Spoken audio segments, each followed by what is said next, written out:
Welcome to the Love Local Chicagoland Podcast. Here we invite people from our local communities to share their stories and their voices. Through amplifying their message, we share their genuine human experiences that connect us all. Our goal is to make our communities more than just a place to live, but instead, a place to thrive. Tune in to hear what makes our communities so special right here on the Love Local Chicagoland Podcast. The Love Local Chicagoland Podcast is made possible with the generous support of our community partners. Thank you.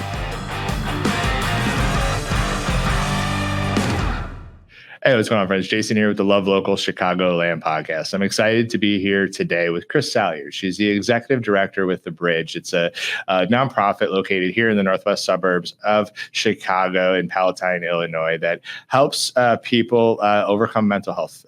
Youth and families are their specialties. And my friends, I got to know Kris over the last 4 or 5 years or so, and she's a passionate soul. She's a visionary of sorts, and she has something to say. My friends, I'm looking forward to this conversation today where we're going to dive into mental health and learning about The Bridge, learning about how through mental health, how we could help shape our communities so they're better for the next generation and the rest of our generation. But enough of me talking. Kris, welcome to the show. Thank you. Excited to have you on the show.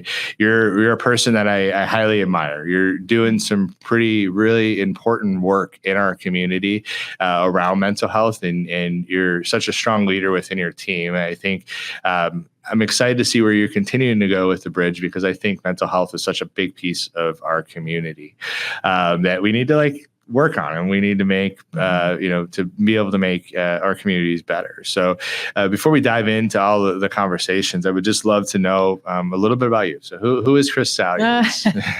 Well, I'm Kris, yeah. And I've been in the field for almost 30 years. I've done a lot of things getting me to this point. I've done foster care, adoption, residential, homeless youth.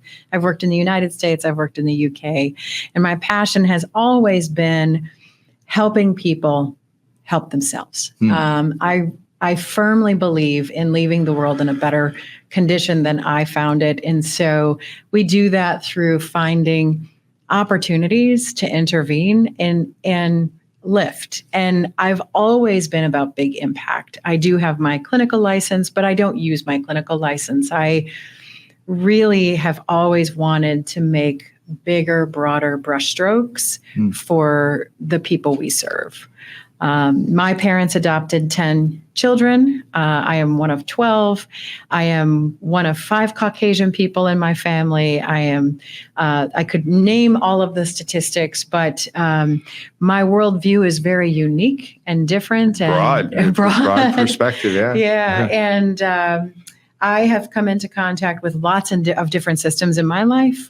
And so my philosophy is we always have to be better than government. Whatever government requires, we have to be so much better than that. And I think that when we think that way in the nonprofit sector, our people get so much better service from us. So I gave you a 1-hour conversation in a 30-second soundbite. Yeah. Well, we like sound bites around here. So 30 years of experience here in the United States and in the UK. You come from a diverse family that was really built both from understanding just what you said, plus talking with you before. It's built through adoption, but it's kind of a more of a blended family. There's some adoption and then some natural kids, which I think would bring its own things to be able to work through, which might be a different show to go into. And then I think I heard your vision about how we can make a better tomorrow. Kind of hidden within that is there's a status quo. And then we can always do a little bit better, especially when it comes to mental health. So I love that passion. Do you tell our audience a little bit about The Bridge? And I know I'm not sure if I mentioned it in the beginning, but you are the executive director there. But tell us a little bit about Bridge. Yeah. So The Bridge has been around since 1965 in the Palatine community. And it was created by some local passionate people who really wanted to wrap their arms around kids who are having some significant challenges in the community. And so The Bridge was born, and over time, we actually have evolved into providing community mental health services. We provide family stabilization services to families who are in crisis, whether there's family conflict or a kid has run away or a kid has been locked out. So our goal is to keep that family together whenever safe and appropriate. We try to keep kids out of the juvenile justice system because what we know is that after the first arrest, if that kid ends up being sentenced and going through court and being sentenced, that they have a much greater likelihood of a rearrest. Yeah. So our goal in that program is to get in and deflect that kid from those juvenile justice systems to prevent that from happening. And then we have a mentoring program. And our mentoring program pairs volunteers up with kids who really just need a caring adult to talk to. Yeah, beautiful. So I've known you for about 4 years, maybe even a little bit more than that now. And when I first met you, you were new into the role at Bridge, not a seasoned vet, but new to the role at Bridge. And I've gotten very early on that like you have a vision and your goal is to help share that vision and help uplift work through your team to be able to execute the things that you want to be able to execute. With the Bridge, how does Bridge approach counseling counseling and therapy differently than other organizations that might be around town? That's a hard question because I think everybody approaches mental health from their lens.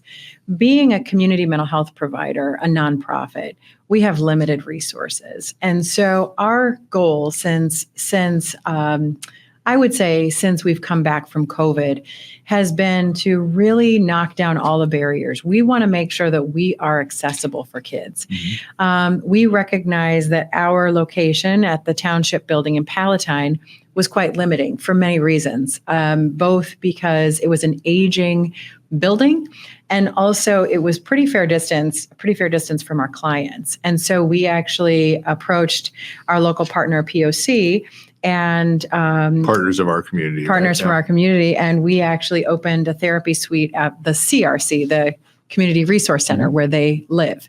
And right off of Rand, right? Right off of Rand. Walmart? Okay. Mm-hmm. So we have a therapy office there, which is in walking distance for several of our families. Awesome. Then we opened 3 therapy suites at the Bueller Y in Palatine on Northwest Highway. And so we did that all within the last 2.5 years. And then we recognize that environment matters. I always tell my staff there's a perfect algorithm for success when you're working with people. And that is that you have the right environment, the right plan, the right staff, and the right resources. Mm-hmm. And if you're missing any one of those, then the plan will not go. The intervention will not be impactful as much as it could be. And so we addressed our environmental challenges by writing a grant. It was actually a Cook County mental health grant that redid all of our spaces. And then Designs for Dignity, which is a nonprofit in Chicago, partnered with us to help furnish these spaces. So now our suites look very they have a very mental health focus. Mm-hmm. They're all very unique so that the kids can stay regulated depending on what room they're in. And it really looks and feels like a mental health center. Awesome. And so I would say, to boil it down, we really care about the customer experience regardless of whether they're paying us or not. Beautiful.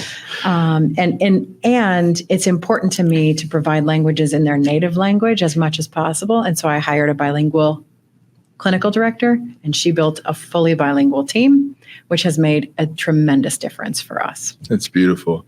You came in with a vision to meet people where they're at. And I hear you say all that, like that's the piece of it. And I've known Bridge before you, and nothing against it beforehand. It's an evolution, is what I hear you saying. And there's more and more of a need now. But going into, the CRC, like you're meeting people where they're at. You're making mental health support accessible for people, which I think is something that's really important, especially when like mental health is like the hardest thing to go work on. Like none of us want to do it, but we have to do it. Mm-hmm. So I think that's a beautiful thing, and it's cool to see you in this evolution in this short period of time of just showing up around town in more ways to meet your the people you serve really where they're at is how I would describe it.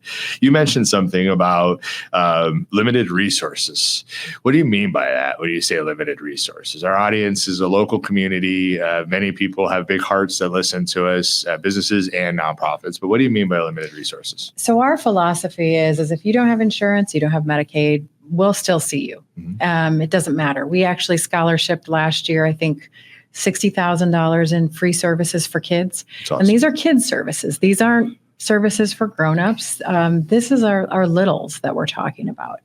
And so we actually have this philosophy as a team that doesn't matter. That what matters is that you feel better when you leave. Yes. And so that is a driver for us. And so we fundraise to that goal. We live that goal. We really believe that it's relentless pursuit of results, right? It doesn't matter what it takes. We're going to make it happen. I also, probably not endorsed really by anybody but myself. I also believe— It's easier that way. I know, and I need approval. I believe in limitless resources. And so, I believe in hiring to the need. And so until I'm landlocked by my spaces, I'm going to continue to bring in more people to provide those services. Yeah, I think that's such a great approach. And, I think there's certain things that we shouldn't have to pay for. And our mental health, in my period, health in general, there's some work that we could do as a society to make it more accessible for people. But mental health, if somebody needs the work, go get that work. And sometimes fiscal responsibility will hold people back from putting that work, right? Mm-hmm. So to kind of solve that problem, I think is with the way you've done it, I think is a really good thing. So if it takes a village, it takes all of us, right, to be able to do that. So you talk about limited resources. You as an organization need more resources, don't you? What are if you had to explain your resources and the need that you still have, how would you describe that? That's really complex because what I see I'm a visitor to Palatine. I don't live in Palatine, but I feel like when I am in Palatine, I belong there. But I see it from a different lens, right? These aren't my neighbors, but these are my clients and these are my donors and these are my schools because we work with them very closely. And so what I see is so much need that can't be met. It can't be met even if 5 of us mental health providers held hands and used a universal roster of waitlist. And the reason why I see that is because I'm talking to teachers, I'm talking to police officers, we're talking to hospitals, we're talking to DCFS. And people are so overwhelmed by the needs that they have in their own household and completely stymied by the way that they should get those services, right? Who do I call? How do I get them? What is the wait list? How much does it cost? And so what we try to do is we try to knock down all of that bureaucracy. And we say, okay, we're in your schools. We're sending letters to PTAs. We're talking to community providers. We're talking to partners. And we're like, give this information to the families. Even if we can't serve them, we'll refer them to you. We want them to get those supports. Yeah. But that engine needs oil. Yeah. And so there's no real source of funding that comes in for that. It's through our events and through our grant writing and through, we have some very generous, I call them investment donors who make sure that we have what we need. And our board is great ambassadors for us out there too. So I think that that's really the group that's out there looking for those resources for us, because with those we can do so much. Yeah. To me, I'm a dreamer. There's anybody that watches this show understands that already, but it's like we all just give in a little bit. We could help with those resources, and it's, to me, somebody said to me recently, if while you're on this earth, if you want to be able to make an impact, there's usually two ways you could do it. It's with your resources of money, or it's your resource of time. So to be able to give back in some way, because it's going to take all of us. Like you're saying, 5 organizations couldn't take care of everybody that needs that help. Well, it impacts us as a local community when there's people struggling in our community, even if they're not technically in your backyard, right? So when you're seeing these things kind of come into play, what are some of the commonalities of like the struggles that are out there right now? Like what are those, that thing that we can't wrap our arms around? Truthfully, it's access to resources. I mean, we have and money being one of them. For mental health resources, for sure. I work very closely with a local hospital, and there's a lot of kids sitting in the hospital beyond medical necessity, like a lot of them, and they're sitting there because there's nowhere for them to go. And what we're learning from the parents is there was no support for us when the child was at home. We didn't have anybody. We couldn't call anybody. We didn't get any support. We didn't get the services. And so it's this place where it's either home or hospital, and then hopefully residential. So, I dream with with a friend of mine from the hospital. And I'm like, we're such smart people, and we're surrounded by smart people. Why can't we find a solution to this? Why is it this or that? And so I continue to think about how can the bridge be an ambassador to the community to say, these services exist. They exist in your community. They exist in my community. How do you get them? Because as a parent, I can't imagine my only option being leaving my kid in a hospital. So that if you've gotten there, it's pretty bad, right? Yeah, and couldn't even imagine that. I mean, right? And so, and they're not bad people. They're not bad people at all. They are parents who have not had support. Truancy on the rise since COVID, considerable truancy. 3 to 5s, 70,000 minutes of education time was lost between August of 22 and February of 23. Wow. I think so. Because of emotional disruption and behavioral dysregulation. Yeah. And that's just in one school district. We're talking about lots and lots of residual impact from COVID affecting our kids. And those are rolling up into family issues because how many of our families work from home now full time? Because the office was like, oh, you can stay home now. Sure. So now you don't have your kid's not going to school, or they're having challenges at school. Now your stress is high, and you might be at risk of losing your job. So it's just a compounding issue, one on top of the other. You can't keep up when you're like that too. Like I've shared with you before, I grew up poor and I saw poor all around me. So when those types of things keep going on top of you and you don't have the fiscal resources, you usually don't have other resources as well around you, but those things just it's so heavy on you all of a sudden where it's almost near impossible. I feel like it could be to go get that help or that support because it's heavy and it keeps stacking up on you. For you, like what's mental health has grown a lot over the years. We've talked about this before. It's gotten better. We can at least say the words now. But what stigmas do we need to break down as a society so that we could come together a little bit more so that we could help more people? I think it depends on age, culture, demographic, like gender. It's a big question.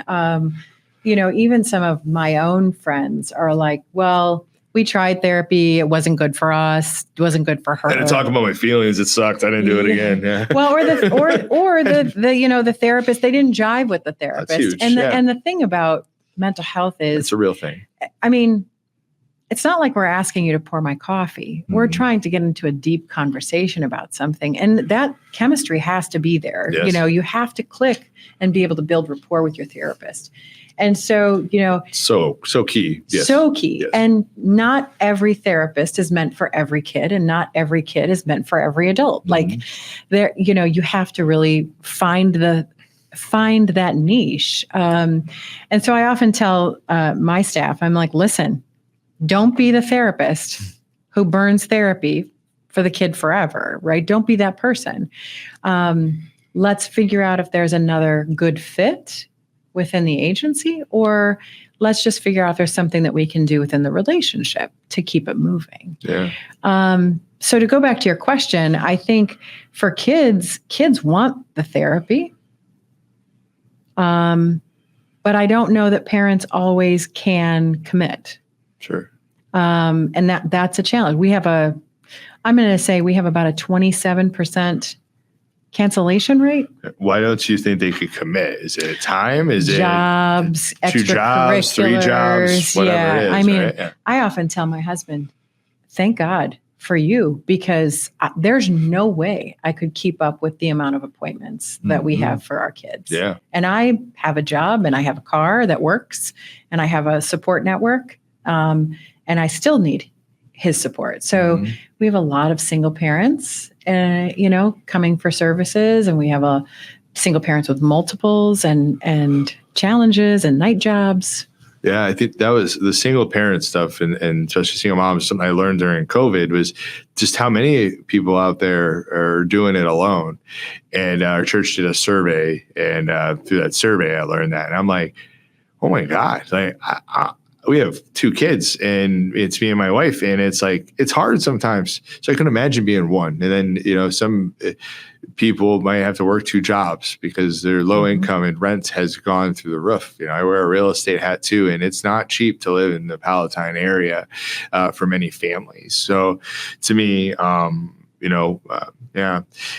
it's important for us to continue to support people and to try to offer people grace, but understanding people's perspectives and that they're different than yours, I think is something that we need to work through a little bit within our society. Because I think we all could do a little bit more, like to help your mission of like, we could help more people, right? If more of us are on board, we could do more, because you could build out your team more. You could use your leadership skills to do more good in the world, to continue to break down those stigmas, right? And my hope is that we can continue to chisel away at that piece of it, because from somebody that struggled with mental health is I've grown older, and from being a youth, I think it's really important for us to help uplift others, especially for those of us that made it through it, because I think life's is a lot better when you feel better, and sometimes it's just really hard because of all those things that are weighing on you. So it takes a village. For you, why is it so critical to prioritize mental health, especially for the youth, when we think about building a better tomorrow?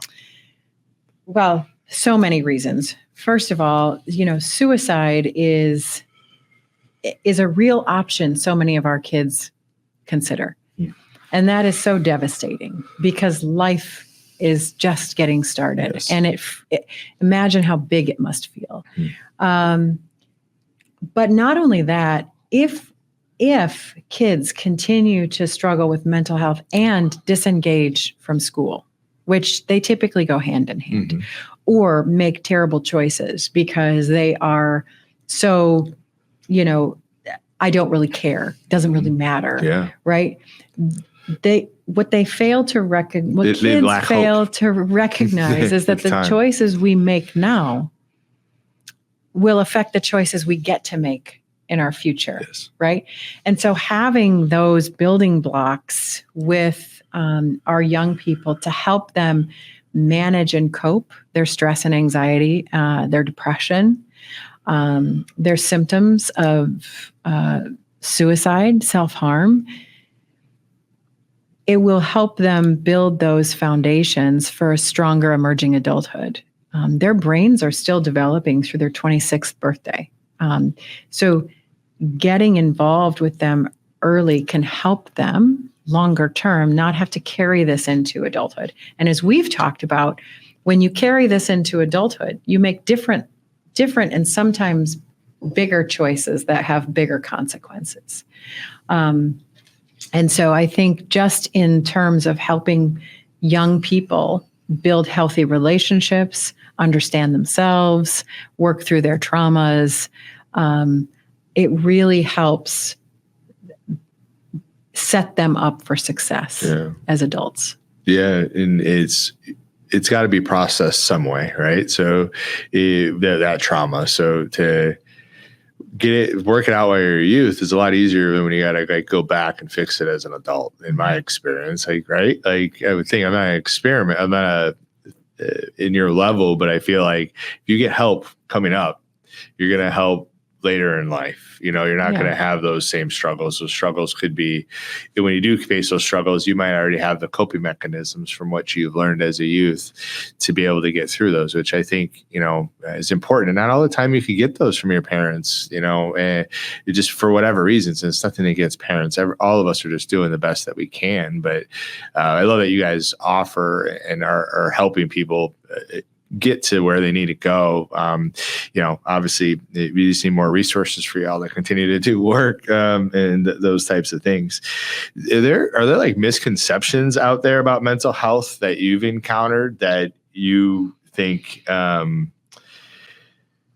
you and the Bridge and other people that are like you could help change that narrative? If there was one that I would love to fix, it's that if you do therapy with a young person, you fix the problem. And I hear that a lot. And what I think that's such a narrow, I'm a social worker by education, not a clinical counselor. So I have my clinical social work license. And as a clinical social worker, we are really trained to work with the family, the environment. So it's kiddo in a space. And it's about evaluating how all of these environments and these relationships that they have are affecting them and how they're responding in kind. And so I often say, you can do all the therapy you want with a kid. You can give them the building blocks to change how they think and how they process. But really, that kid's going back into that school, back into that home, back into those relationships. So if those things don't change, that kid is still in an uphill battle of managing their mental health within a system that could be directly impacting them. Yeah. And so I really, I push family therapy. In our last conversation, we talked about how I'm a defensive communicator. I try not to be anymore now that I know that I was a defensive communicator. But I think about how my communication with my kids was causing them to be upset. Yeah. And it's not my right as a parent to say anything that I want to my kid. I mean, it is my right, but it really doesn't mean it's right though. Right. Yeah. And it doesn't mean that it's healthy. And so I felt like I really needed to fix that because I was creating a problem that I wasn't even paying attention to. And then I was focusing on them. This is your problem. Really, it was mine. Mm-hmm. So, I think it's just really, in terms of if there was one thing I could say, it's get involved with the process. Be open to the process. Yeah. And especially if you have a kid that you're going to get involved in therapy, understand that they might actually have worse behaviors. They might cry a lot more. They might just be feeling all the feels a lot more intensively because now we've dug right into their soul and brought them up for them to look at. Mm. Wow. And so it's really important for us to create that caring community for them and recognize that that's perfectly normal, that the therapist isn't making them worse. The therapist is helping them process something that they've stuffed right down deep. Mm-hmm. And you carry that. When it's down deep, you carry it, and it shows in different ways, right? Not all parents want therapy. We talked before about different generations, different cultures. Not everybody wants therapy. What advice would you give to a parent that's like, well, my kid needs therapy, but maybe they're not ready to put in that work? What advice would you give to that parent or parents? Yeah, we do work with our parents, and our therapists do try to have those conversations with them. And it's a constant thread that we sew through the life of the therapeutic relationship. What if they're not there yet? What if there's a line of people that are working through stuff that maybe know that there's support out there, but they can't do it? They're sitting on the sideline, They see their kids struggling. Well, what do you say to those people? We just keep giving them the referrals, and we keep trying. I call it stealth therapy. Mm-hmm. We provide it free of charge. It's not a full session, but we plant little seeds that we hope one day will blossom. And when they do, then we've already given them the resources they need to access it. Yeah. Because the nature of the therapeutic relationship is you can't make anybody do therapy, and you can't change anybody. Oh. You can only help people change themselves. And so it's all about how you are communicating with people. I have a person that I know very well who comes into our offices, and she has a lovely son, and she lost this is a son that she has guardianship over. And she lost her own adult son, who was a father figure to this kiddo, to cancer. And she was a puddle. And she'd bring in her son like clockwork. He never misses. But she herself is just super fragile. And so I brought her in my office, and I spent the full therapeutic hour with her. And I was like, have you considered getting your own help? I don't need my help. I have you. And I'm like, yes, but I'm not your therapist. I am somebody who is here holding space with you. But we talked about a lot of different things. And so every time when I see her on Fridays, I'll be like, hey, how's it going? Have you considered reaching out? And I give her BetterHelp, and I give her referrals. And she's like, I know they're there when I need them, and I don't need them yet. That's the only real life example I can give of somebody who's extremely resistant, but she comes from a generation where you don't talk about your problems. Yeah.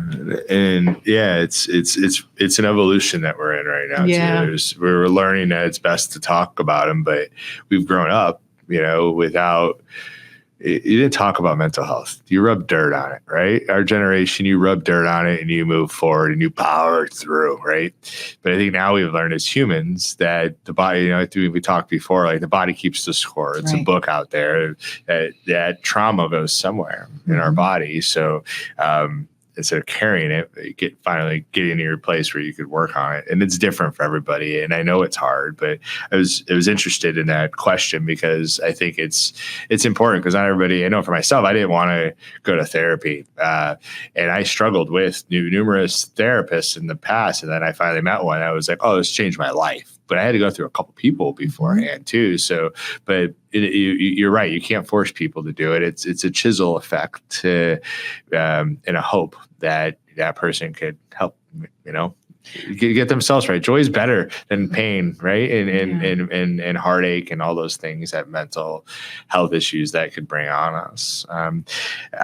You work with, you're embedded in the community, and you work with many families throughout the Northwest Suburbs, Palatine area. The next question is how can schools and other local organizations collaborate to support youth mental health and emotional well-being more effectively, in your opinion? That's a great question, and it's something that we've been partners with District 15 for as long as I've been there, and longer than that. But I leaned into that conversation with the head of mental health services at District 15, because what they're seeing, as I said earlier, is unprecedented levels of behavioral dysregulation, emotional disruption in the classroom. And so we actually have partnered on writing a grant together. They wrote it. I'm not going to take any credit for the grant writing. It was a beast. But they've written a grant to get more therapeutic supports in the schools. And so through that partnership, they actually have a group of us at the table, because they've recognized that schools definitely are on the struggle bus. And so it's not just the bridge, it's a whole host of community partners who will be going in to help the kiddos in the school district. So we are looking forward to putting up to 4 therapists in District 15 schools to help them not only with some, their groups that they have mental health groups during the school day, or once they've done their signs of suicide assessments on their kids, helping with some of that, helping with some of the groups for the kids who are just completely dysregulated, but also being a resource to provide individual therapy in the school space. So we don't have to worry about transportation. We don't have to worry about cancellations to transportation. That's what I said earlier. You're meeting them where they're at. Yes, exactly. You're going to where they're at. They don't have to solve that problem to get to you. You're meeting them where they're at, which is just another chisel forward to helping more people get help, right? Yeah. I don't know if you call yourself a visionary, but when I talk to you, I'm like, oh, she's got some visionary qualities in her for sure. Especially as I look back to like one of our early conversations, and then now like here, and I see your vision really come into life, and it's beautiful, and to me, I think it's something that we need more of in this community, in all communities when it comes to mental health. I think we're stronger together as community members, and life is hard. So if we can help uplift people that are struggling, our communities are better, and our kids are better at school, and we're just going to be stronger, more connected, and that is my opinion on it. What has you excited as you look into the future for Bridge? What has you excited about the movement that you're creating? I am so proud of the team that we've built, because they are so much smarter than me, and they know exactly what they're doing. And so they just keep bringing back gaps. And so when they bring me a gap, my challenge is how do we fill it? I can't sleep at night knowing there's this gap. So beyond the school day work that we're working on with District 15, we actually, a private donor gave us a grant to do early education therapy in some early education environments. So with ECDEC and FIND and the YMCA Early Childhood Education Center, we're going to be putting a therapist in those spaces as well to help with the littles. And we've leaned into some play therapy certification. We've leaned into brain spotting, which is I'm not going to say it right, but it's essentially short version EMDR. And so we have a staff member getting certified in that. So we have CBT, cognitive behavioral therapy, and then traditional therapies. So we're really trying to expand the knowledge and the intervention base of our clinical team, because we know that every kid that comes to us has a different need, and so we want to be well versed in what tool they might need. And so between the school environments, we're excited about leaning into our juvenile justice deflection. We are working diligently to try to get some of our neighboring police precincts to open up their hearts and minds to peer jury. Palatine's had peer jury for a really long time. That was started with the Bridge way before me. And so asking other communities to get involved in peer jury, which is a much less intensive juvenile justice avenue, and it requires counseling. That's like help give kids a chance, like not to put them directly into the system, but like we could uplift you. You're young, you made a crappy decision, whatever, but we got you. Like, is that kind of what that's for? Yeah. And it's a jury of your peers, but the peers are looking at the infraction. Maybe you threw some paint on someone's car because you made a bad decision. And so instead of getting an arrest, record, you're now getting some counseling about positive choices, making good decisions in a peer group, right? And so we're excited about that. We are excited about another neighboring community who asked us to consider creating a community coordination team, which is a group of professionals from the community through partners, through hospitals, to actually review high-risk cases in our own communities, to wrap them in services through a collaborative partnership so that the family has everything they need in a one-stop shop. And then that collaborative will follow that kid through to get them moved from high risk to moderate, right? And that way we can start to be collaborative as partners in the community, which will then have a ripple effect of, oh, you have this need, let me just reach out to my friend over here at this place. It's huge. And then we actually, because our program that keeps kids out of DCFS care, sometimes those families just need a cooling off period because the conflict is just too intense.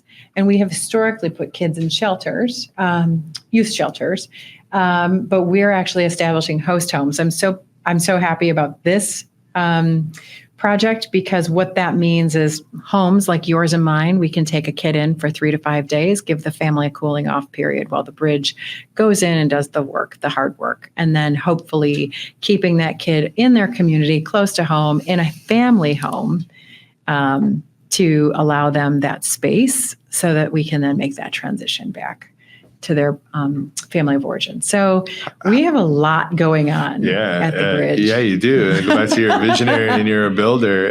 And the last one, do you pick the families? Or can a family sign up for it? How does that work?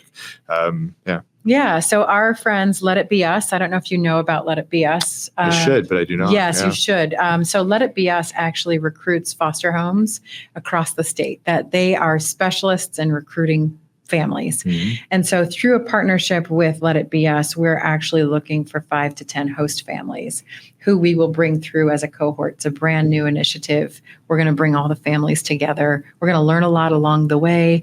But ideally, this time next year, we will have a bench of families who are like, yeah, I'll take that kiddo. Sure, no problem. Yeah, beautiful. So that's I think it goes back to it takes a village, right? It's gonna take all of us to help make a better tomorrow, and in a place where we're inclusive and we're looking at supporting everybody. And you say something, I think it was one of our recent conversations, like our community is only as strong as like our weakest person. What is that? I mean, exactly what it is. Weakest member, yeah. Which I think that's a beautiful approach. Where does that come from? I think it's actually from like almost game show speak, right? Who's the weakest link? Yeah. I mean, and I don't mean it like that, but if you have someone who needs something, it's the classic case of haves and have-nots. It's a classic case. And as a community, if we can wrap our arms around the people who need us, maybe we make our community safer, stronger, healthier in the long run. Mm-hmm. And my greatest desire would be that I am no longer needed. Like, I don't have to do this work anymore. Yeah. But that's never going to be the case, because there is there's a limitless need of people. And just when you think you've cleared the wait list, a whole new group comes in. Yeah. Right. So, I just think I am very community focused, very community minded. I believe that together we are stronger than if we just operate in our individual spaces. I'm not good at a lot of things, but we are not good at a lot of things, but we are really good at working with kids and families.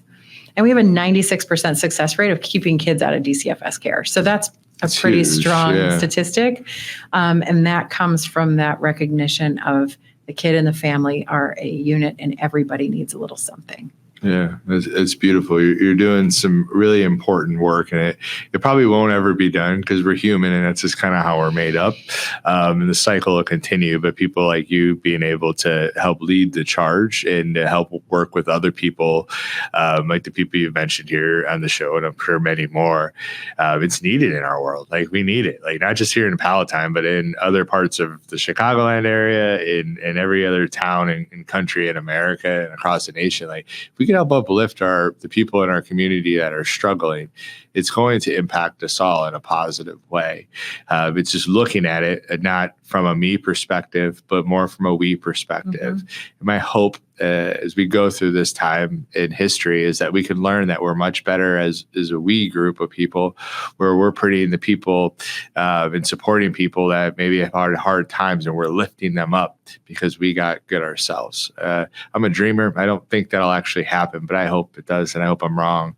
It's Bridge is run by you, but it's supported by people that donate their time and resources, right? And it's very much how you guys run it, right? How can people support the Bridge? Well, time is always wonderful. We have lots of kids waiting for mentors. Lots of kids waiting for mentors right now. Volunteerism in our country is at an all-time low. I don't know what drives that. Time. Life is going really fast. That's my guess, but yeah, probably. It's hard, but yeah, keep going. And which is interesting. Can we just can we riff on that? Yes. Because these things make our work so much faster. Like we get so much more done in a day. For sure. Right. So I'm like, why? But no, I think we definitely need time for our kids. We always need resources. We have several events coming up, so you can follow us on bridgeyouth.org for some upcoming events. We have a Glow Bingo coming up in February. It's going to be off the chain. It's Glow Bingo, so it's blacklight bingo with a DJ. It's going to be so much fun. Awesome. But we have our annual gala. We have our annual golf outing, and next year we're doing a 5K as well. So there's lots of opportunities to come in and learn about us and find out if this is a place where you would like to donate your time or your treasure or your talent. Being a nonprofit, we actually outsource a lot of our back office so that we continue to direct as many funds to the kids as possible. So, there's always opportunities to donate a skill. Yeah. If someone wants to reach out to donate money or to donate their time for and their skills for one of the things that you've talked about, we mentioned a little bit about where they go for, but just tell people one more time, make sure we get it. Yep. bridgeyouth.org. And also follow us on our socials, Facebook, TikTok, Instagram. I think those are the LinkedIn. Yep. Cool. Yeah, definitely do those. And you got a really cool show too that's out now, which you'll see on those platforms with the Mental Health Minute, where you're doing some pretty amazing work, one conversation at a time. And although you're still starting on that journey and newer into the process, you're going to continue to do amazing things. And I'm excited for you to. To me, you've heard me say this before. I think we could heal people in our sleep with content because of how it's viewed now on these social platforms and where the attention is. So you're doing some pretty awesome work, and I'm grateful for our friendship. I'm grateful for the evolution of it, and I look forward to the future and supporting you and the Bridge on the mission that you're after, which is really about uplifting our community and families and the kids with their mental health. So thanks for being on the show today. Thank you for having me. It was an honor and pleasure, and thank you so much. We're not small talkers, so who knows? I'm not going to predict the future, but I have a feeling that we might be, as we continue to evolve, continue to collaborate to get some good messages out there. But I appreciate you. You have a good rest of your day. And to my friends out there, thanks for watching another episode of the Love Local Chicagoland Podcast. My friends, I've been saying it since the first video we did in 2020. I think we're stronger together.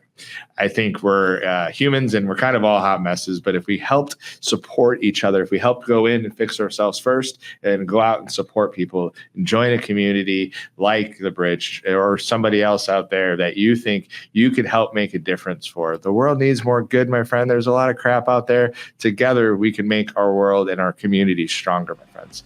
I'm going to end this podcast with support local, love local, and we're stronger together. Peace.